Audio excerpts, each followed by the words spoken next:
11-year-old Milena Uralova lies in a hospital, recovering 9 days after a Russian soldier shot her through the face. Horribly wounded, and yet quick to show off how she can count in English. 1, 2, 3, 4, 5, 6, 7. Я могу достать. She can't speak loudly, her mother Elena explains.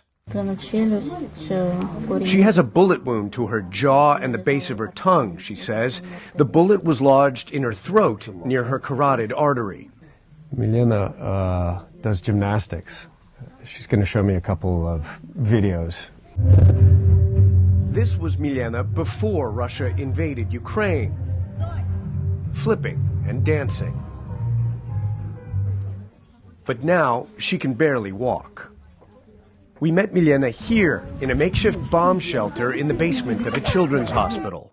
The nurses here say that 6 or 7 times a day and night, due to air raid sirens, they have to bring these newborns, who all have medical complications, in and out of this room for hours at a time for their safety.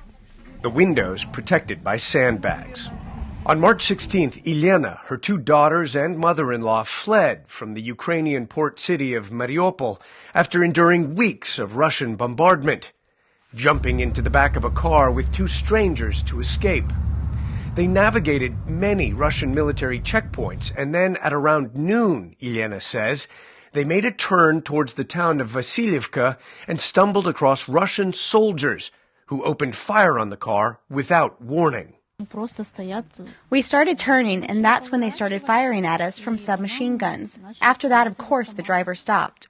We started opening our doors, walking out with our hands up, after which they were shouting something. We did not know what, and that is when we saw what happened to my daughter, the younger one. We took her out of the car as she was wounded.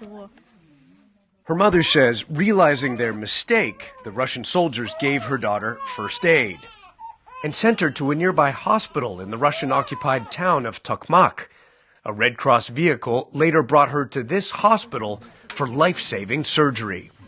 The hospital has treated 9 wounded children in the last 2 weeks. What injuries are you seeing now? Different injuries, different trauma. It's head trauma, it's amputation, traumatic amputation. It's bullets trauma. Dr. Ivan Anikin says Milena is now stable and will live, hopefully without long-term physical disabilities. But she has not so good psychological status.